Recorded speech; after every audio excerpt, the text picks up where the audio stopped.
जौन उद्दंग नेता बाणे उनकर कोनो कद्दर नहीं बा। तो ये जो 7-8 साल का मेरा परिश्रम था, उससे मुझे बहुत फायदा मिला। संस्था में 7 बिंदु हैं और सातों बिंदु देवरिया को आगे बढ़ाने के लिए सक्षम है।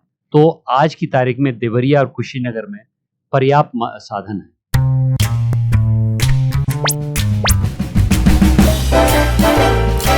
स्वागत है आपका हमारे टॉक शो में। सर, आपकी पर्सनल लाइफ कैसी है? पहले तो मैं आपको धन्यवाद करना चाहता हूं कि आपने देवरिया का पहला टॉक शो और एक तरह से स्पॉटिफाई का जो आप करते हैं वो करा है आपने, इसके लिए बहुत बहुत धन्यवाद आप लोगों का। आप भी उद्यमी हैं एक तरह से। मेरी वर्तमान ज़िंदगी बहुत अच्छी है। मैं जनता के बीच में घूम रहा हूँ, एक लीडर हूँ, एक नेता हूँ। जब गांव में भ्रमण कर रहा हूँ तो मुझे सबसे ज़्यादा रुचि वहाँ मिल रही है। लोगों के बीच में जा रहा हूँ। कुछ कठिनाइयाँ भी कभी कभी होती हैं, लेकिन उस कठिनाइयों का जो एक बहुत बड़ा सलूशन है कि जब लोगों से मिलता हूँ, किसानों से मिल रहा हूँ, युवाओं से मिल रहा हूँ, महिलाओं से मिल रहा हूँ, बुजुर्गों से मिल रहा हूँ, बहुत आशीर्वाद और स्नेह मिल रहा है। इसलिए मेरी ज़िंदगी बहुत ही अच्छी है। फैमिली बैकग्राउंड आपका कैसा है? मेरा फैमिली बैकग्राउंड देखिए, मैं एक आर्मी अफसर का लड़का हूँ। जब मेरे पिताजी कैप्टन थे, मेजर थे, कर्नल थे, तब तक मैं घर में रहा। उसके बाद मैं स्कूल में मेरा एडमिशन हुआ कॉल्विन में, तो मैंने हाई स्कूल और इंटरमीडिएट एक मतलब जिसे कहते हैं डे स्कॉलर तो नहीं, बॉर्डर की तरह किया। और उसके बाद आईआईटी दिल्ली में मैं पढ़ा और कई सालों तक बाहर मुझे काम करने का सौभाग्य मिला। उसके बाद देश की पुकार ने मुझे वापस बुला लिया और एक बहुत विशालकाय वटवृक्ष है जिसकी चर्चा और मैं करूँगा, जो देवरिया में ही स्थित है। तो मैं समझता हूँ कि मेरी फैमिली साधारण थी। ये अलग बात है कि मेरे पिताजी उसके बाद जनरल बन गए, तो उसका मुझे सुख शायद नहीं मिला, मेरे छोटे भाई को ज़्यादा मिला। लेकिन जब तक मैं उनके साथ था, हम लोग एक साधारण मिडिल क्लास फैमिली के थे। लेकिन बहुत आनंद आया, केंद्रीय विद्यालय में पठन किया और उसके बाद मैं जब कॉल्विन में था तो मैं अच्छा एथलीट बन गया, अच्छा स्टूडेंट था। आईआईटी में जब मुझे दाखिला मिला मुझे बहुत अच्छा लगा और आईआईटी दिल्ली में मैंने जितना काम किया खेल कूद में वो ज़्यादा किया, पढ़ाई में कम किया। और मेरे सत्र में ही आईआईटी दिल्ली ने पहली बार इंटर आईआईटी की चैंपियनशिप जीती और उसके बाद मुझे सबसे अच्छा अपने कॉलेज का जॉब भी मिला श्रमबर्जे में। तो मैं समझता हूँ कि मेरी ज़िंदगी और सौभाग्य रहा है कि ऐसे परिवार से आया हूँ जिसमें पढ़ने के लिए, देश को कुछ करने के लिए हर समय इच्छा रहती है। आज की तारीख में मेरी 2 बेटियाँ हैं। मेरी वाइफ गौरी बहुत विख्यात नृत्यांगना है, वो मुंबई में रहती हैं, यहाँ पर भी आती रहती हैं और मैं समझता हूँ कि आज भी मेरी ज़िंदगी, पारिवारिक ज़िंदगी बहुत ही अच्छी है। सर, हमने सुना है कि आपकी वाइफ जो है वो एक्ट्रेस है, क्या ये सही बात है? मेरी वाइफ बहुत अच्छी कथक की नृत्यांगना है और उन्होंने महाभारत में एक रोल किया था जो सीरियल आया था। लेकिन वो एक्ट्रेस तो नहीं, मैं कहूँगा एक्टर तो नहीं है, लेकिन वो स्टेज परफॉर्मेंस अभी भी कर रही हैं। अभी हाल ही में उन्होंने और उनकी मेरी बड़ी लड़की भी एक अच्छी कथक डांसर बनी है। तो दोनों लोगों ने एक बहुत अच्छा कार्यक्रम किया जोधपुर में और ऐसे ही कई कार्यक्रम एनसीपीए वगैरह में करते हैं। तो इससे मुझे भी ऊर्जा मिलती है कि सांस्कृतिक रूप से मैं हर समय कला के पास रहता हूँ। एक वो होता है ना कि सर घर में बहुत सारे लोग होते हैं तो सबका किसी कोई ना कोई एक सबसे ज़्यादा चाहने जिसका सबसे ज़्यादा मान जान होता है घर में, तो ऐसा घर में कोई है? देखिए, एक तो मैं बहुत सौभाग्यशाली हूँ। हाँ, मैं सौभाग्यशाली इसलिए हूँ क्योंकि मैं नारी शक्ति से घिरा हुआ हूँ। मेरी मेरी पत्नी गौरी बहुत ही अच्छी मतलब नृत्यांगना तो है, लेकिन बहुत शक्तिशाली महिला भी हैं। मेरी 2 लड़कियाँ तारिणी और ईशा, वो भी बहुत अच्छा काम कर रही, बहुत ही अच्छी स्पोर्ट्समैन है। मैं बहुत अच्छा स्पोर्ट्समैन था। मुझे जागीराबाद गोल्ड मेडल मिला था कॉल्विन में और आईआईटी दिल्ली का मैं 200-400 मीटर का गोल्ड मेडलिस्ट था। तो मेरे हिसाब से मेरे ही जीन्स शायद गए मेरी दोनों बेटियों में, बहुत अच्छी लोग खिलाड़ी हैं। और अभी मेरी लड़की बहुत अच्छी फुटबॉल टीम की सबसे नेतृत्व करने वाली खिलाड़ी थी। तो मैं समझता हूँ तीनों अलग-अलग प्रतिभाएँ हैं। मैं इस प्रश्न का डिप्लोमैटिक आंसर दे रहा हूँ, आप देख रहे हैं। और उसमें प्रतिभाएँ इसलिए अलग हैं क्योंकि मेरी वाइफ़ मेरे हिसाब से सबसे ज़्यादा ऊर्जावान है। मेरी बड़ी बेटी सबसे ज़्यादा अच्छी स्पोर्ट्स पर्सन है और मेरी छोटी बेटी में मेरे परिवार के सबसे ज़्यादा बुद्धिमान है। तो अलग-अलग प्रतिभाएँ से घिरा हूँ, लेकिन तीनों देवियाँ मेरी जो ज़िंदगी की हैं, बहुत प्रतिभाशाली। बहुत अच्छे तरीके से आपने अपने आप को सेफ जोन में रख के इसका जवाब दिया है। सर, मैं ये सवाल ज़्यादा घुमा फिरा के नहीं पूछूंगा, मुझे बस इतना जानना है सर, आपकी प्रॉपर्टी कितनी है? देखिए, मेरा एक घर है मुंबई में और मेरे पिताजी का घर है जो मेरे बाबा का घर था गोरखपुर में, और गाँव में मेरा एक घर है। तो यही मेरी प्रॉपर्टी है। एक चार बेडरूम का फ्लैट मेरा मुंबई में है, एक बंगला है जो कि गोरखपुर में मेरे बाबा की देन है, और यहाँ पर मेरे घर का वही यही प्रॉपर्टी है मेरी। बेसिकली सर हम आपकी नेटवर्थ जानने की कोशिश कर रहे हैं कि आपकी नेटवर्थ कितनी है।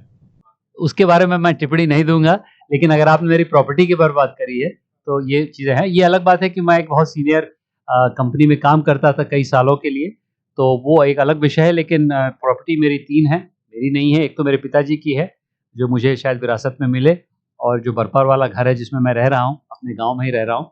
मैं संपन्न हूँ, मुझे पैसे की कमी नहीं, लेकिन मुझे पैसे की बहुत ज़रूरत भी नहीं है। करियर की शुरुआत कैसे की? पहला जॉब एक्सपीरियंस कैसा रहा आपका? देखिए, पहला जॉब मुझे जो मिला वो डायरेक्टली उसको कॉलेज से मिला, आईआईटी दिल्ली से, और एक बहुत अच्छी कंपनी है श्रम्बरजे, और उस समय सबसे महत्वपूर्ण जॉब आईआईटी दिल्ली के बाद श्रम्बरजे का था, और 2 ही 3 लड़के लड़कियां वो लेते थे, और मेरे साल में उन्होंने दो ही लड़के लिए, उसमें मैं एक था। और उसके बाद मैंने 7 देशों में काम किया। पहले मैं गया सिंगापुर, फिर मेरी मेरी पोस्टिंग यमन में हुई, फिर यमन से मैं कुछ समय के लिए सऊदी में रहा 3 महीने के लिए, फिर वहाँ से मैं गया स्कॉटलैंड, फिर वहाँ से इंग्लैंड, वहाँ से भारत आया, फिर वहाँ से नाइजीरिया गया। तो ये जो 7-8 साल का मेरा परिश्रम था, उससे मुझे बहुत फ़ायदा मिला। मैं ऑफशोर ड्रिलिंग रिग्स चलाता था उस समय, और उसमें बहुत जोखिम भी था। कभी आर्कटिक सर्कल जो एकदम नॉर्थ सी के पास था, वहाँ पर 2 घंटे हेलीकॉप्टर से जाना पड़ता था, और बहुत बड़ा एक महासागर है, उसके बीच में हम लोग की एक ड्रिलिंग रिग होती थी, उसका संचालन मुझे करना पड़ रहा था। तो बहुत तजुर्बा मिला, और उसी के कारणवश मुझे ऑपरेशनली कभी कोई हिला नहीं पाया। और उसके बाद मैंने एक बड़ी कंपनी एक्सेंचर में काम किया, और कई सालों तक यहाँ पर इंडिया में पीडब्ल्यूसी में मैंने काम किया। तो मेरा जॉब वाइज सबसे अच्छा जॉब लगा। उसके बाद बीच में मैंने एमबीए भी किया है, लेकिन कुछ न कुछ देवरिया मुझे वापस खींच के लाता रहा। बचपन से ही मेरे पिताजी ने मुझे यहाँ पर हर समय प्रोत्साहित किया कि गाँव में रहिए, इसीलिए शायद मैं वापस गाँव आया हूँ, और यहाँ पर जो राजनीतिक काम कर रहा हूँ उसी की प्रेरणा से।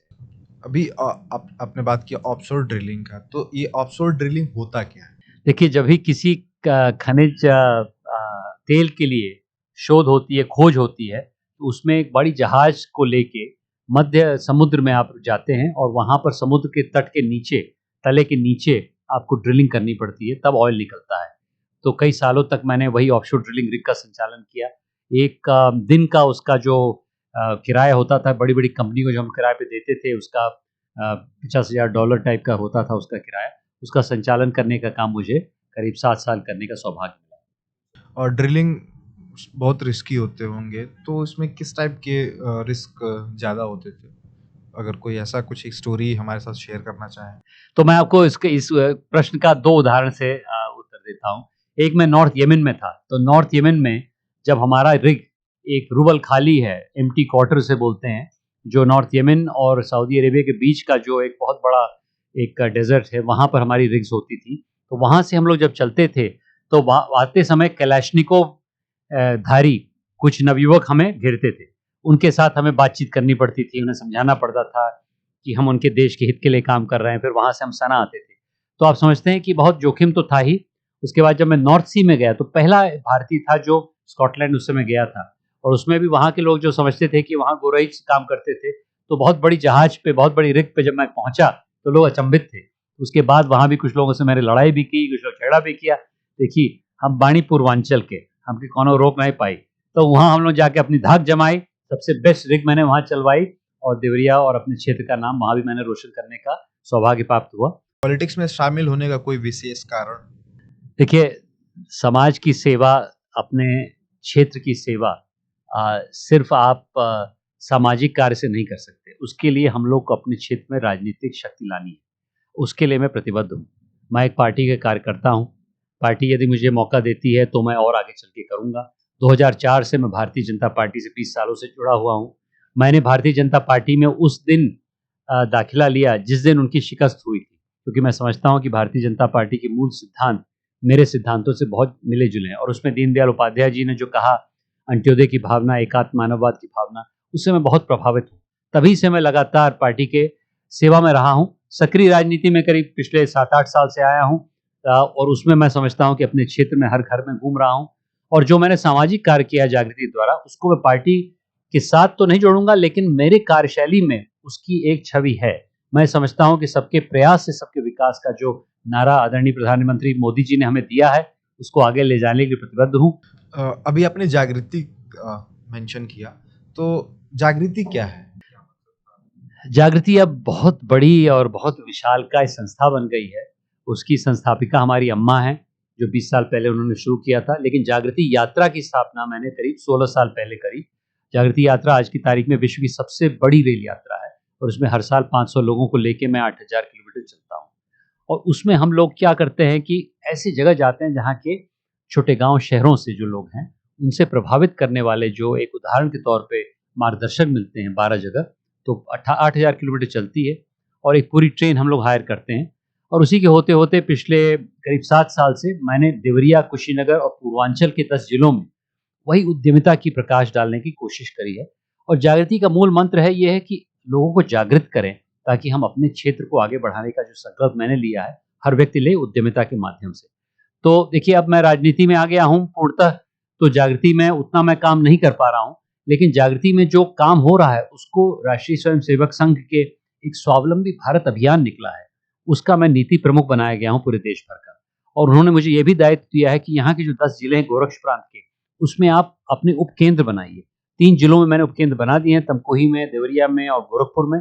4 जिलों के लिए पैसा आ गया है। तो इस प्रकार से वह जो पूरे भारतवर्ष की एक ऊर्जा है, जो जागृति यात्रा के द्वारा मैं यहाँ पर संचालित करके लाया हूँ, और यहाँ के 10 जिलों को बढ़ाने का काम मुझे दिया गया, जो मैं बखूबी निभाऊंगा। अब जैसे कि अगर आप जागृति यात्रा को देखेंगे, तो उसमें कुछ लोग तो अपने पैसे से भी आ सकते हैं, तो उनको बोलते हैं कि मान ली 30% लोग, जो 500 बच्चे हैं, बच्चे तो नहीं कहूँगा, 20 से 27 के बीच के लोग हैं, नवयुवक हैं, और उसके अलावा जो बाकी का 70% पैसा इस बार स्टेट बैंक ऑफ इंडिया ने दिया, सिडबी ने दिया, वोडाफोन ने दिया, अन्य कंपनियों के CSR बजट से आता है।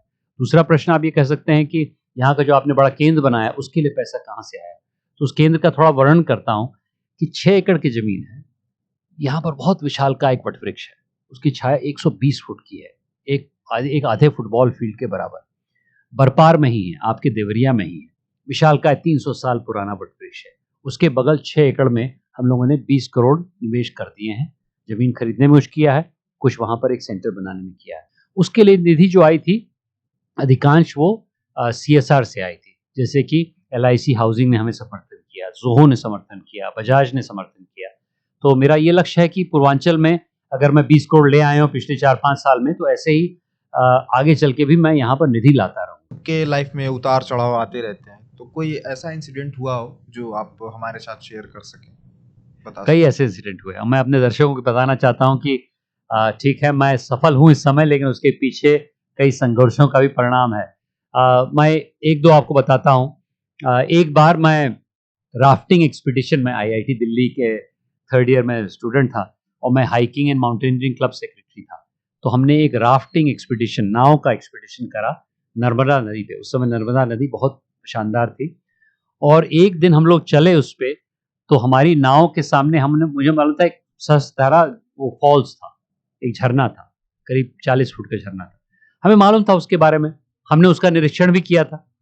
लेकिन कुछ ऐसा हुआ कि जब हम झरने के पहले अपनी नाव में चल रहे थे, तो उसके पहले हम लोग भूल ही गए उसके बारे में। और 20 फुट पहले एक मछुआरी, एक औरत थी, उसने बोला, भाई साहब, यहाँ पर एक बहुत बड़ा झरना है, बचिए आप लोग।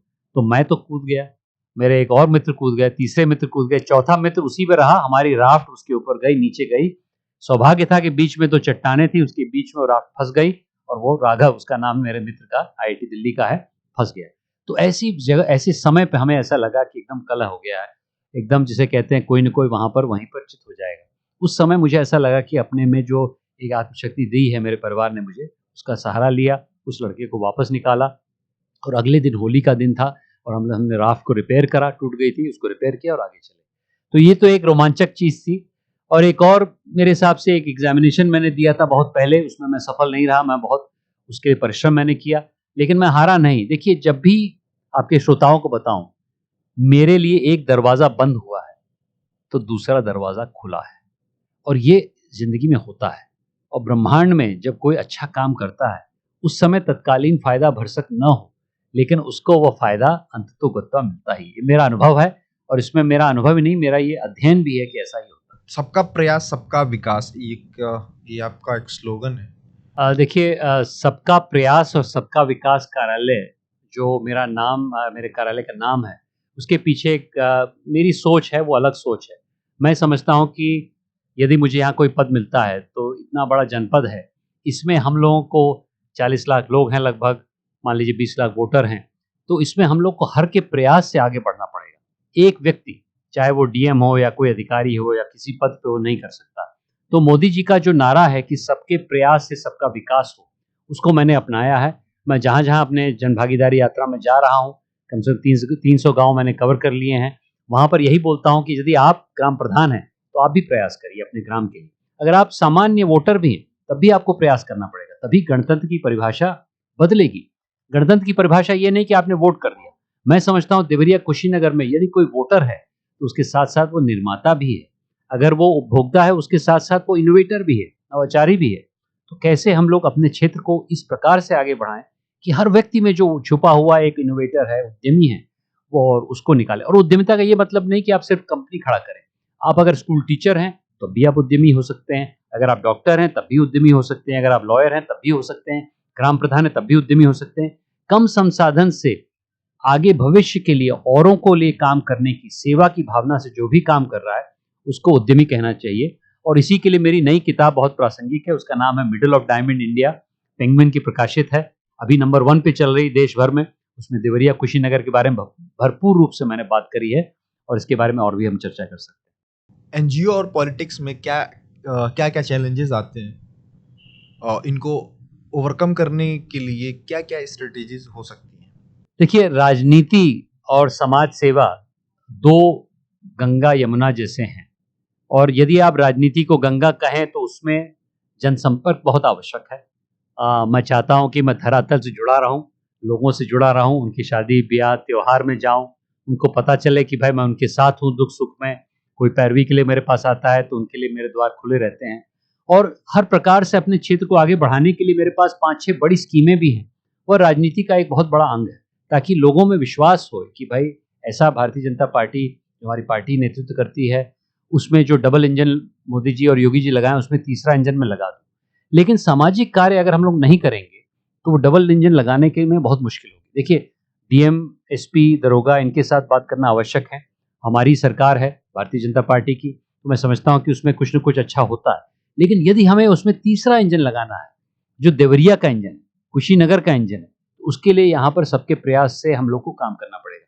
तो सामाजिक रूप से मैं चाह रहा हूँ कि जो मैंने संस्थाएँ बनाई यहाँ पर, चाहे वो जागृति उद्यम केंद्र हो, चाहे आप समझिए मैंने कोविड के द्वारा इतना मदद किया है यहाँ प्रशासन को, जो ऑक्सीजन प्लांट मैंने लगवाया 1000 एलपीएम का देवरिया सदर अस्पताल में। तो इस प्रकार से मैं समझता हूँ कि दोनों तरफ से हम लोग को काम करना पड़ेगा। प्रशासन के साथ मिलजुल के जनभागीदारी में काम करना पड़ेगा, जैसा कि ऑक्सीजन प्लांट दर्शाता है, और समाज के साथ काम करना पड़ेगा, जैसा कि जो 200 लगभग मैंने उद्यमी खड़े किए हैं। जैसे मान लीजिए राहुल मणि का कॉल सेंटर है हिंदी और भोजपुरी का, यहाँ पर बैतालपुर में, उसमें 250 लोग आज की तारीख में 15,000 रुपए बैतालपुर में कमा रहे हैं मान लीजिए। वो पुणे और मुंबई के 35,000 रुपए से ज़्यादा है। तो मैं समझता हूँ कि मेरा जो सोच है कि यहाँ का हर व्यक्ति उद्यमी बन सकता है, उसी से खुशहाली आएगी। लेकिन उसी के साथ-साथ हम प्रशासन के साथ भी काम कर रहे हैं, ताकि हमारी सरकार है, तो हम लोग इस प्रकार से विकास करें कि दुनाली चले, एक नाली से ना फायर करा जाए। महिलाओं को एम्पावर कैसे किया जा सकता है और इसमें आने वाली जो चैलेंजेस होती हैं उसको कैसे टैकल किया जा सकता है? तो जैसा मैंने कहा, मैं 3 देवियों से घिरा हुआ हूँ, तो मुझे महिलाओं को प्रोत्साहित करने में ज़्यादा विश्वास है। मैंने एक शब्द कहा है अपनी नई किताब में कि women are balance sheet builder.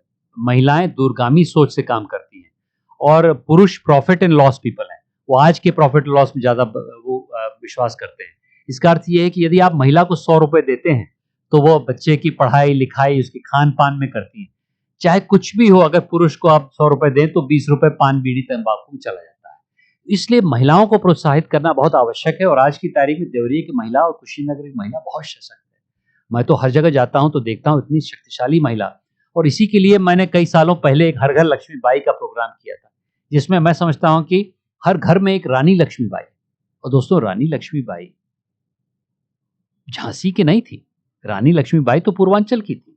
और इसीलिए मैं समझता हूँ कि यहाँ पर जो अनेक महिलाएं हैं, वो आगे बढ़ें, इसके लिए हर समय हम लोग तत्पर रहेंगे। इंटरनेट साथी मैंने काम करवाया, हर घर लक्ष्मीबाई करवाया, अभी हाल ही में बिल एंड मिलिंडा गेट्स का एक बहुत बड़ा मैं प्रोग्राम लेके आया हूँ। आने वाले दिनों में भी मैं काम करता रहूँगा। और एक रोचक बात आपको ये बताऊँ कि करीब 8-9 साल पहले मैंने अपनी दोनों लड़कियों का उपनयन संस्कार करवाया था अपने ही गाँव बरपार में, और उसमें किरण बेदी भी आई थी। और लड़कियों का सामान्यतः नहीं होता है, लेकिन मैंने एक मिसाल कायम करी कि मैं समझता हूँ कि लड़कियों का उत्थान उस समय नहीं होता है जब वो ग्राम प्रधान होने वाली होती हैं या किसी कंपनी की मालकिन होने वाली होती है। उस समय होता है जब वो लड़के लड़की बढ़ रहे होते हैं, ताकि उनका मान उत्थान सम्मान वैसे ही रहे।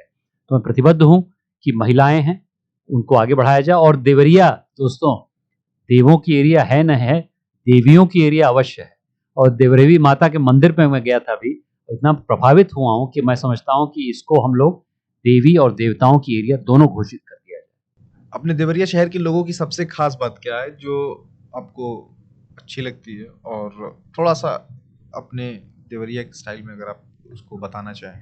देखिए, ये खास बात बा कि बहुत सादगी बा, बहुत सभ्यता बा और संस्कृति बा। और इसका एकर कारण ई बा कि हम लोग पढ़ाई लिखाई में ज़्यादा विश्वास करते हैं। एकर उदाहरण ई बा कि गोरखपुर यूनिवर्सिटी के जौनों टॉपर बाणे देवरिया के बाणे। और अगर आप सीबीएसई या अपने यूपी बोर्ड में भी देखें, देवरिया की बहुत महिलाएं, बहुत पुरुष आगे आते हैं। तो हमारी जो शिक्षा की पद्धति है, उससे देवरिया बहुत प्रभावित है। दूसरी चीज़, यहाँ सौभाग्यवश जौन उद्दंग नेता बाणे उनकर कोनो कदर नहीं बा। कदर बा शालीन नेताओं की, जो अच्छी बात करें, अच्छी बात रखें। सौभाग्य है कि हमारी पार्टी भी और ये क्षेत्र भी ऐसे शालीन नेता को का उत्पादन करता है, ये इसको बढ़ाता है। तो मैं समझता हूँ ये दो बहुत महत्वपूर्ण चीज़ें जिससे देवरिया परिभाषित होता है। और देवों की नगरी है, देवता तुल्य हमारे लोग हैं। और मेरे समझ से एक तरफ नारायणी हैं, दूसरी तरफ सरयू हैं, नदियों से घिरा हुआ इलाका है। और मैंने अपनी किताब में बखूबी बताया कि एक बार मैं हवाई जहाज़ से थोड़ा उड़ान पड़ रहा था यहाँ पर गोरखपुर में, तो मैंने देखा उत्तर की तरफ हमारे विशाल हिमालय, वहाँ से चलती हुई नदियाँ यहाँ पर आ रही थी, हरी भरी थी, हमारे खेत लहलहा रहे थे, हमारी ऊर्जावान ये धरती ऐसे वीरों को जन्म दिया है जिसकी वजह से हम लोग को आज आज़ादी मिली है। और इसके बारे में मैंने व्याख्यान किया है पूर्वांचल, बलिया, देवरिया के वीरों के बारे में। तो ये तीसरा बिंदु है, ये वीरों की धरती है और यहाँ से एक अलग क्रांति हम लोग उठाने की कोशिश कर रहे हैं। युवाओं को सामाजिक परिवर्तन में कैसे इन्वॉल्व किया जा सकता है, और इसमें उनके लिए क्या-क्या चैलेंजेस और अपॉर्चुनिटीज हो सकती हैं? देखिए, मैं समझता हूँ कि युवाओं को सामाजिक रूप से पहले तो क्षेत्रीय होना पड़ेगा, पलायन नहीं करना पड़ेगा, लेकिन उसके लिए हमें उनकी सहायता करनी पड़ेगी। युवा क्यों भागता है? क्योंकि रोजगार नहीं मिलता है, इसीलिए स्वरोजगार के लिए मैंने बहुत बड़ा केंद्र बनाया। एक तो ये बिंदु है। दूसरा, युवाओं को यहाँ की समस्याओं को समझना पड़ेगा। अब वो ज़माना लद गया जब आज़ादी के बाद इनकलाब जिंदाबाद, क्रांति है। अब सकारात्मक क्रांति करनी पड़ेगी, नवीन सोच लानी पड़ेगी। युवा सबसे ज़्यादा उद्यमशील होते हैं, नवाचारण में उनकी रुचि होती है। इस प्रकार से हम लोग कैसे यहाँ पर ऐसे सशक्त युवाओं को खड़ा करें जो अपने क्षेत्र के विकास के लिए आगे बढ़ें। यहाँ अनेक समस्याएं अभी भी हैं, स्वास्थ्य की हो, एजुकेशन की हो, यहाँ पानी की हो, यहाँ अनेक समस्याएं हैं। उसका जो समाधान है यहाँ की युवा शक्ति कर सकती है उद्यमिता के माध्यम से। इसके लिए यहाँ से पलायन न करें। और इसी में राजनीति में भी मैं कहूँगा कि वो ज़माना चला गया जब आंदोलन हम लोग करना पड़ता था। अब सरकार भी हमारी है भाजपा की, और यहाँ पर हम लोग सकारात्मक रूप से अगर प्रस्तुत होंगे तो लोगों को आगे बढ़ाने के लिए प्रोत्साहित करेंगे। और एक पॉजिटिव फ्रीडम की बात मैं करता हूँ अपनी किताब में कि उसमें हम लोग को किसी के विरुद्ध नहीं काम करना है, समाज को उठाने के लिए युवाओं को काम करना है। इसमें युवा और युवतियां दोनों आगे बढ़े। पॉलिटिक्स से हटके इसका जवाब हमें चाहिए होगा कि देवरिया के विकास पर किस तरीके का आपका विजन है, कैसे आप सोचते हैं कि देवरिया को और बेहतर बनाना चाहिए? इसका उत्तर मैं अपने संस्था के द्वारा कहना चाहता हूँ। संस्था में 7 बिंदु हैं और 7 बिंदु देवरिया को आगे बढ़ाने के लिए सक्षम है। एक है उद्यमिता, कि हम लोग कैसे, जैसे राहुल मणि जी का कॉल सेंटर है बैतालपुर का, जैसे मालती देवी का अचार की फैक्ट्री है, और वैसी चीज़ें हम कर रहे हैं। 200 कंपनियों को छोटी बड़ी हमने खड़ा कर दिया है, लगभग 7,000 से ज़्यादा रोजगार, 10,000 तक भी हम लोगों ने यहाँ पर दिया है। दूसरा बिंदु स्वास्थ्य, कैसे स्वास्थ्य को आगे बढ़ाएं, उसके लिए एक सेंटर ऑफ एक्सीलेंस है। तीसरा शहरीकरण, शहरीकरण का ये मतलब नहीं कि मुंबई को शंघाई कैसे बनाएं, शहरीकरण को यह है कि देवरिया को नया देवरिया कैसे बनाएं। चौथा बिंदु है हम लोग एग्रो प्रोसेसिंग में, ये बहुत किसान बाहुल्य क्षेत्र है, कैसे बढ़ाएं। और 5वां बिंदु है यहाँ पर हम लोग डिजिटल से कैसे आगे बढ़ें। 6ठा बिंदु है हस्तशिल्प कला, हैंडीक्राफ्ट और एपरल के लिए कैसे करें। और जो 7वां बिंदु है मेरे लिए सबसे प्रासंगिक है, महिलाओं को कैसे आगे बढ़ाएं। और लगभग यही बात आदरणीय प्रधानमंत्री जी भी कहते हैं। तो अगर आप राजनीति से भी हट जाएं तो सामाजिक रूप से अगर ये 7 बिंदुओं पर हम लोग गौर करेंगे, और उसके लिए मैंने एक संस्था बना दी है, और उसके लिए आपको जान के खुशी होगी कि अभी 27 अक्टूबर को हमें और धन मिला है, ताकि जो मेरा पहला केंद्र का 1/3 बन गया था उसका दूसरा तिहाई अब बनाने के लिए हम लोग लगभग जनवरी में कार्यरत रहेंगे। तो ये 7 बिंदु को लेकर अगर हम लोग चलेंगे तो मुझे पूरा विश्वास है देवरिया कुशीनगर आगे। आने वाले इलेक्शन में किस तरीके का विकास और सुधार योजना लेकर आने वाले हैं देवरिया के लोगों के लिए जो फायदेमंद होने वाले हैं? देखिए, अभी मैं बहुत नहीं कहूंगा, क्योंकि मैं समझता हूं कि जब तक मुझमें राजनीतिक शक्ति नहीं आ पाती है तब तक मैं सामान्य कार्यकर्ता के रूप में आगे बढ़ना चाहता हूं। भारतीय जनता पार्टी के लिए काम करता रहता हूं, करता रहूंगा। लेकिन ये बात सही है कि जो 7 बिंदु मैंने आपको गिनाए, संस्थागत रूप से उसमें 3-4 बिंदु पर प्रकाश डालना चाहता हूं। मैं समझता हूं देवरिया को आगे बढ़ने के लिए शहरीकरण बहुत महत्वपूर्ण है, और सुचारू रूप से, ये नहीं कि अंधाधुंध हम लोग प्लॉटिंग करवा रहे हैं। तो कैसे हम लोग एक मास्टर प्लान बनाएं ताकि उसके हिसाब से हम लोग देवरिया का शहरीकरण करें। दूसरा, स्वास्थ्य की सुविधाओं में जो थोड़ी किल्लत है उसको हम लोग कैसे आगे बढ़ाएं। हमारा मेडिकल कॉलेज बन रहा है, मेडिकल कॉलेज एक बात है, लेकिन अगर उसमें समाज नहीं जुड़ेगा, हम लोग उनकी मदद नहीं करेंगे। मेरे प्रिंसिपल साहब से बात होती रहती है कैसे हम उनकी मदद करें। तीसरा, मैं समझता हूं कि डिजिटल का प्रयोग बहुत आवश्यक है, उसमें हम लोग महिलाओं को डिजिटल से जोड़ें ताकि घर बैठे वो डिजाइन, कढ़ाई, ये सब चीजें कर सकें। चौथा, मैं समझता हूं कि इसका किसान बाहुल्य क्षेत्र है, यहाँ पर हम लोग को 1-2 एग्रो प्रोसेसिंग पार्क लगाने पड़ेंगे। मेरी दृष्टि 1-2 विधानसभा पे ज्यादा है उसमें। और फिर आखिरी जो है कि महिलाओं को हम लोग कैसे आगे बढ़ाएं, क्योंकि जब तक दोनों पैर देवरिया कुशीनगर में नहीं चलेंगे तब तक नहीं बढ़ पाएंगे। तो राजनीतिक रूप से भी मेरा आपसे यही वादा रहेगा कि यदि मुझे इस क्षेत्र का नेतृत्व करने का सौभाग्य प्राप्त होता है तो मैं इन 5 बिंदुओं पे, 6 बिंदुओं पे काम करूंगा। और मुख्य बिंदु ये है, पलायन रुके, ऊर्जा न जाए यहाँ से। हमारी ऊर्जा हर दिन, हर रात को ट्रेन पकड़ के बाहर चली जाती है। हम लोग चाहते हैं कि उद्यमिता से यहाँ पर उनको स्वरोजगार मिले, और मैं आपके चैनल के माध्यम से इस चैनल के माध्यम से कहना चाहता हूँ कि जो लोग बाहर जाके तैयारी करते हैं 10 साल, 6 साल, 5 साल, ठीक है, 1-2 साल कोशिश करिए, ऐसा नहीं सरकारी नौकरी उपयुक्त नहीं है, लेकिन अपना पूरा जीवन उसमें व्यतीत मत करिए। यहाँ पर नौकरी छोड़ो, उद्यमिता अपनाओ का नारे से आप लोग बढ़िए। यही मेरी आखिरी वचन है इस पर। जैसे कि सर हमारा एक रिवाज है, शायरी या डायलॉग या गाने कुछ ना कुछ हम आपसे कराएंगे। तो हमने सुना है सर कि आप जो है गाना बहुत अच्छा गाते हैं, तो अगर 2 लाइन हो जाए तो सर बहुत मजा आ जाएगा। देखिए, गाना मैं फिल्मों का गाना शायद कम गाता हूँ। एक मेरा ननिहाल, मेरी अम्मा का स्थान गोपीगंज एक जगह है बनारस के पास, तो वहाँ पर जब शादी में कुछ सुरीली गालियाँ होती थी तो वो मैंने बचपन में सुनी, तो मुझे याद है, तो वही आपके सामने प्रस्तुत कर देता हूँ। चांदनी में तू आयो पिया बन रे, चांदनी में तू आयो पिया बन रे, आगे आगे तेरे बाबा का घोड़ा, पीछे पीछे दादी रानी का डोला, पीछे पीछे दादी रानी का डोला, डोला हिलल मिलल होए, पर्दा झिलल मिलल होए, पिया बन रे, चांदनी में तू आयो पिया बन रे, आगे आगे तेरे नाना का घोड़ा। धन्यवाद। हमारे यूथ के लिए, हमारे लोगों के लिए सर कोई मैसेज देना चाहें? मैं समझता हूँ यहाँ की युवा शक्ति, खासकर जो लोग अभी पढ़ रहे हैं और पढ़ने के बाद जॉब के भी सर्च में हैं, उनका मेरा यही संदेश है कि अपने आप पे विश्वास रखिए। अगर आप लोग अपने में छुपे हुए हनुमान को या अपने में छुपी हुई लक्ष्मीबाई को जगाने की कोशिश कर रहे हैं तो आज की तारीख में देवरिया और कुशीनगर में पर्याप्त साधन है। और इसके लिए जब भी आप समझते हैं मेरे पास आइए, मेरे पास एक तंत्र भी है, और राजनीति में भी मेरा यही मुद्दा है कि सबके प्रयास से सबका विकास हो। मुझसे जुड़िए जहाँ तक हो सकता है, समाज से जुड़िए, पलायन मत करिए, जहाँ तक हो सकता है अपने क्षेत्र में कुछ काम करिए, यही मेरी आशा है, विश्वास है। और इसके लिए हमारी सरकार, चाहे वो दिल्ली की हो, चाहे वो लखनऊ की हो, और जो तीसरे इंजन की बात मैं कर रहा हूँ देवरिया की हो, हम सब लोग मिलकर आपकी सहायता करेंगे, इतना मैं आपको आश्वासन देना चाहता हूँ। अंत में मैं यही कहूँगा कि अगले 25 साल देवरिया कुशीनगर के लिए बहुत प्रासंगिक है, क्योंकि इस बार अगर हम 25 साल में देश को नहीं बना पाए, तो जो चीन की हालत आज की तारीख में हो रही है कि वो बूढ़ा हो रहा है, उसकी आबादी तो बढ़ रही है लेकिन वो बुढ़ापे में जा रहा है। हमारी भी आबादी बढ़ेगी तो ठीक है 20-25 साल बाद, लेकिन वो औसतन रूप से बूढ़ी होती रहेगी। तो अगले 25 साल में एक सुनहरा मौका है, एक ऐतिहासिक मौका है कि हम लोग अपने क्षेत्र को आगे बढ़ाएं। उसके लिए दिन रात परिश्रम करिए, मैं दिन रात परिश्रम करूंगा, मेरे साथ चलिए, तभी सबके प्रयास, सबके विकास की जो मैं नारा लेके चला हूं वो कार्यान्वित होगा। इन्हीं शब्दों के साथ आप सबका बहुत बहुत धन्यवाद।